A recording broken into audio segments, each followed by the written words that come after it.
Assalamualaikum warahmatullahi wabarakatuh. Saya dari kelompok 5 akan mempresentasikan tentang sniffing, apa itu sniffing, dan sniffing aktif dan pasif. Sniffing adalah proses memantau dan menangkap semua paket yang melewati jaringan tertentu menggunakan alat sniffing. Ini adalah bentuk menyadap kabel telepon dan mengetahui tentang percakapan. Ini juga disebut menyadap yang diterapkan pada jaringan komputer. Kemudian ada sniffing pasif dan aktif. Sniffing pasif, ia mengamati lalu lintas jaringan tanpa interaksi, hanya berfungsi untuk domain tabrakan yang sama. Sniffing aktif menggunakan metode untuk membuat saklar, mengirimkan lalu lintas kepada Anda meskipun itu tidak ditujukan untuk mesin Anda. Kemudian di sini ada span port. Span port itu sendiri adalah konfigurasi switch yang membuat switch mengirim salinan semua frame dari port lain ke port tertentu. Poin pertama, tidak semua saklar memiliki kemampuan untuk melakukan ini. Poin kedua, saklar modern terkadang tidak mengizinkan port rentang untuk mengirim data. Anda hanya dapat mendengarkan. Kemudian ada ketuk jaringan. Port khusus pada saklar yang memungkinkan perangkat yang terhubung melihat semua lalu lintas. Kemudian ada pencerminan port.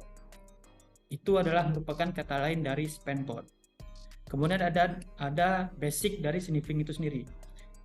Basicnya adalah sniffing menangkap paket saat mereka melewati kabel untuk meninjau informasi menarik, MAC, atau kontrol akses media. Alamat fisik atau yang dibakar ditetapkan ke NIC untuk berkomunikasi di lapisan data link. Panjangnya 48 bit, ditampilkan sebagai 12 karakter hex yang dipisahkan oleh titik 2. Paruh pertama alamat adalah pengidentifikasi unik organisasi, yakni mengidentifikasi produsen. Kemudian ada babak kedua, memastikan tidak ada dua kartu pada subnet yang memiliki alamat yang sama. NIC biasa hanya memproses sinyal yang dimaksudkan untuk itu.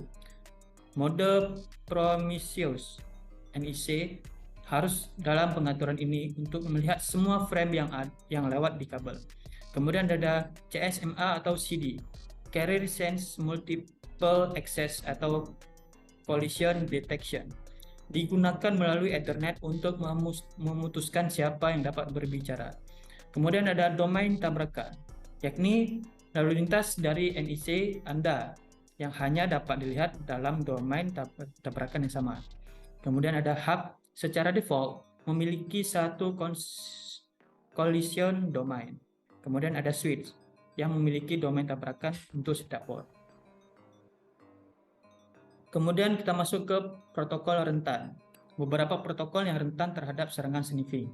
Yang pertama ada IMAP, POP3, NTP, dan HTTP semua mengirimkan data teks yang jelas. Kemudian ada SMTP, dikirim dalam teks biasa dan dapat dilihat melalui kabel.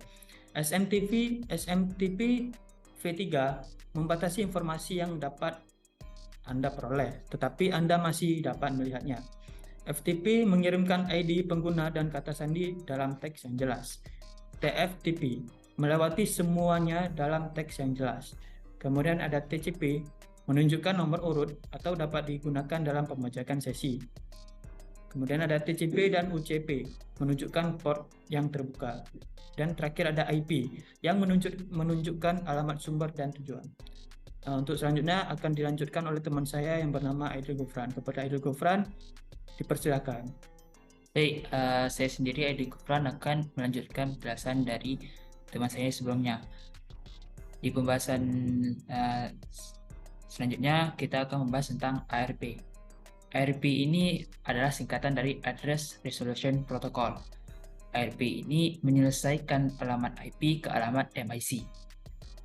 Lalu paket dalam ARP ini ada dua, yaitu ARP Request dan ARP Replay.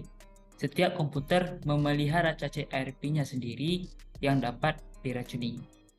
Ada dua perintah ARP, yang pertama ARP min A untuk menampilkan cacing ARP saat ini, lalu ada ARP min D bintang untuk membersihkan cacing ARP. Lalu ARP ini bekerja berdasarkan siaran. baik permintaan maupun balasan, disiarkan ke semua orang. Lalu ada juga yang dinamakan Gratuitous ARP atau ARP serampangan. ARP ini adalah paket khusus untuk memperbarui cache ARP bahkan tanpa permintaan. ARP ini digunakan untuk meracuni cache di mesin lain. Nah, setelah kita membahas tentang ARP ini, lanjutkan dengan kita bahas IP versi 6. Nah, IP versi 6 ini menggunakan alamat 128 bit, memiliki 8 kelompok 4 digit heksadesimal. Lalu bagian dengan semua 0 dapat disingkat menjadi 0, hanya memiliki titik 2 awal dan akhir. Lalu titik 2 ganda hanya dapat digunakan sekali dan alamat loopback adalah titik 2, titik 21. Di dalam IP versi 6 ini ada 3 jenis alamat IP versi 6. Ada unicast, multicast, dan anycast. Unicast itu ditujukan untuk satu antarmuka host. Multicast ditujukan untuk beberapa antarmuka host. Sedangkan anycast itu sejumlah besar host dapat menerima atau host terdekat terbuka. Adapun juga cakupan dari IP versi 6 itu ada link lokal, site lokal, dan global. Link lokal itu berlaku hanya untuk host di subnet yang sama. Lalu site lokal berlaku untuk host dalam organisasi yang sama. Dan yang terakhir global itu termasuk semuanya. Lalu IP versi 6 ini cakupannya berlaku untuk multicast dan anycast. Lalu juga IP versi 6 pemindaian jaringan tradisional kurang layak secara komputasi. Setelah IP versi 6 ini ada penyadapan. Nah, penyadapan ini atau bisa kita sebut wiretapping. Wiretapping ini juga dikenal sebagai penyadapan telepon atau telepon tapping, adalah proses pemantauan percakapan telepon dan internet oleh pihak ketiga, seringkali dengan cara terselubung. Nah, dalam wiretapping ini ada yang dinamakan lawful interception atau intersepsi yang sah. Secara hukum mencegah komunikasi antara dua pihak. Lalu aktif itu menyisipkan sesuatu ke dalam komunikasi. Lalu pasif hanya memantau dan merekam data. Setelah itu ada PRISM, yaitu sistem yang digunakan oleh NSA untuk menyadap data eksternal yang masuk ke AS. Lalu setelah wiretapping ini kita bahas yaitu MIC flooding atau di bahasa Indonesia kan itu banjir MIC. MIC flooding ini mengalihkan data yang flood atau yang banjir atau yang forward atau penerusan data. Lalu jika switch tidak mengetahui alamat MIC, apa yang ada di port switch akan membanjiri data hingga mengetahuinya. Lalu tabel CAM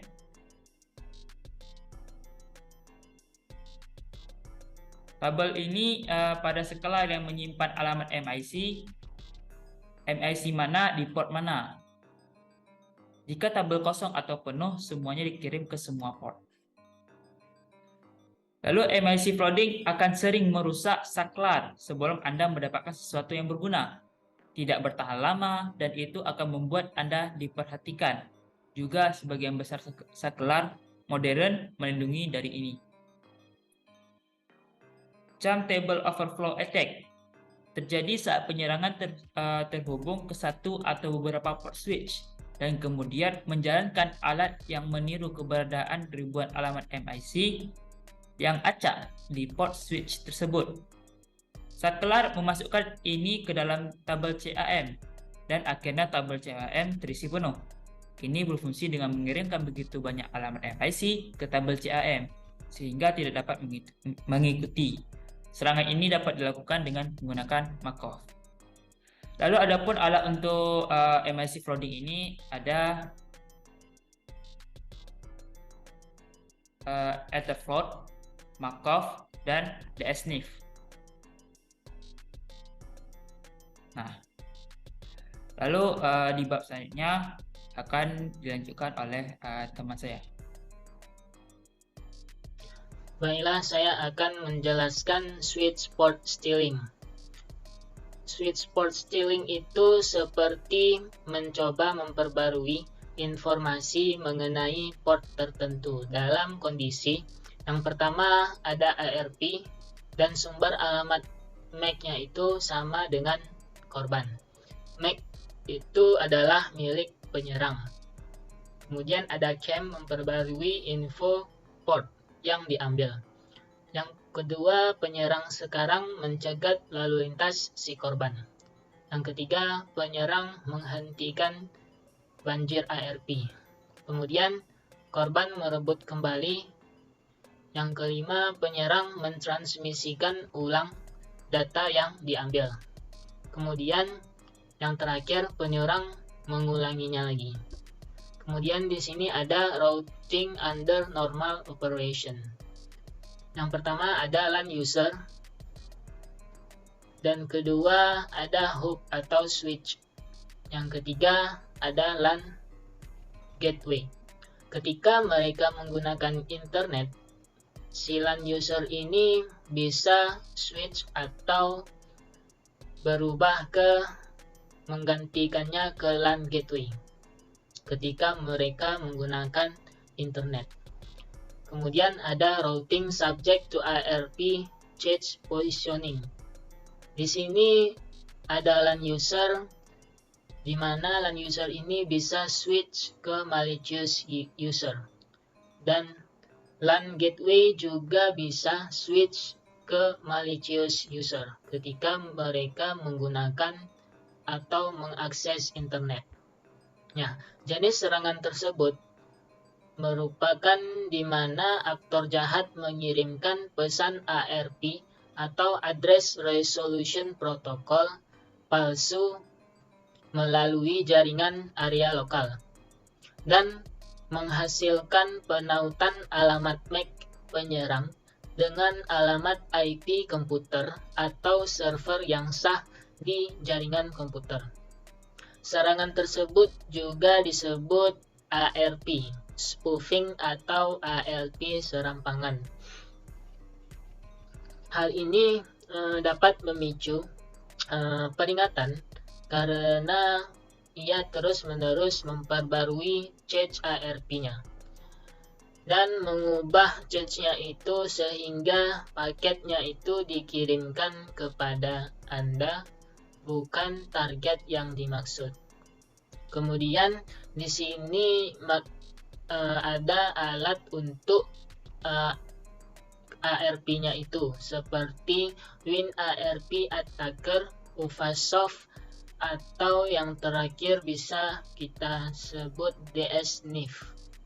Kemudian ada DHCP. Serangan tersebut menargetkan server DHCP di mana permintaan DHCP yang palsu itu dibuat oleh penyerang dengan maksud menghabiskan semua alamat IP yang tersedia dan alamat IP itu dapat dialokasikan oleh server DHCP.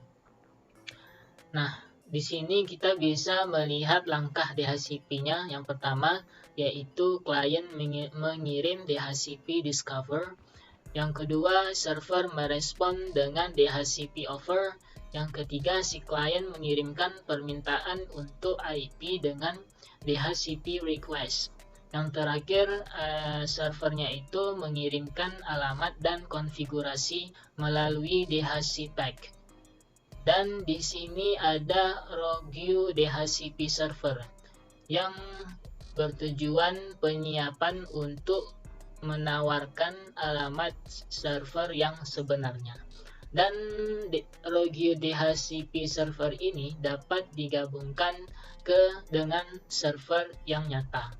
Kemudian mereka bisa memasukkannya dengan yaitu MAC spoofing, di mana MAC spoofing ini mengubah alamat MAC Anda. Manfaatnya itu dapat lihat tabel CAM menggunakan alamat terbaru. Kemudian ada ERDP spoofing. ERDP spoofing ini penyerang mengirim pesan ICMP Router Discovery Protocol yang mengiklankan gateway berbahaya. Yang terakhir ada DNS poisoning. DNS poisoning ini perubahan di mana ia mendapatkan info DNS mereka yang memungkinkan penyerang untuk mengarahkan ke situs web jahat. Kemudian alat sniffingnya itu bisa kita lihat contohnya yaitu Wireshark. Wireshark ini adalah penganalisa protokol jaringan terkemuka dan Wireshark ini banyak digunakan di dunia.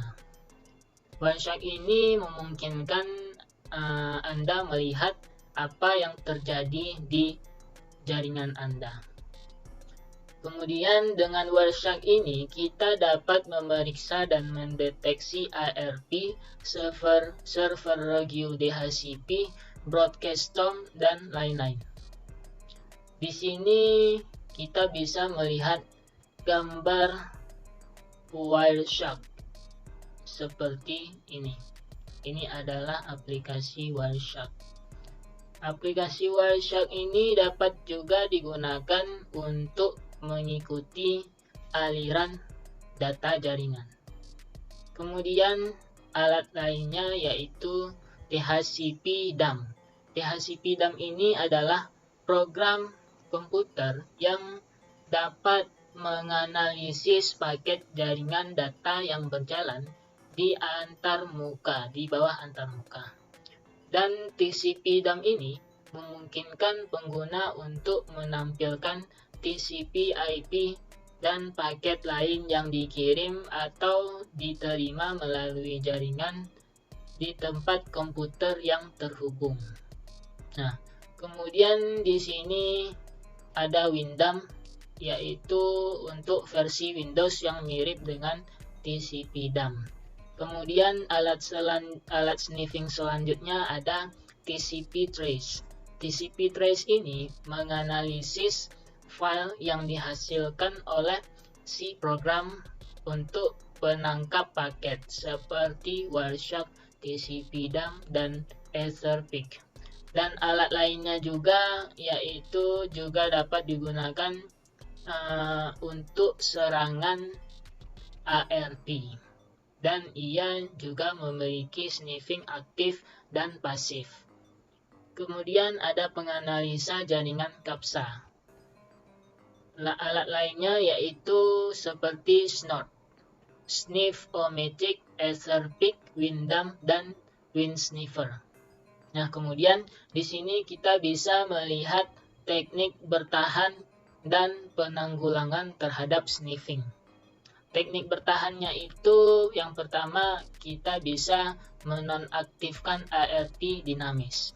Dan kita gunakan alat deteksi sniffing seperti ARP spoofing yang sudah dijelaskan sebelumnya. Kemudian kita enkripsi semua lalu lintas yang keluar dari sistem kita. Dan kita bisa hindari tempat yang ada WiFi public atau kita tidak menggunakan WiFi public untuk bertahan dan menanggulangi terhadap sniffing. Kemudian kita bisa membalikkan pencarian DNS di log dan juga kita bisa pingkan tersangka si klien dengan alamat MAC. Nah, kemudian jika kita pingkan itu tersangka, dia menerima paket data merupakan itu indikasi yang mengendus jaringan. Kemudian di sini kita bisa bertahan dengan menggunakan Nmap dengan NSA script untuk mendeteksi sniffer. Di sini kita bisa melakukan scriptnya dengan nmap-script equal to sniffer-detect dan targetnya. Mungkin ini saja yang dapat saya sampaikan. Sekian, terima kasih.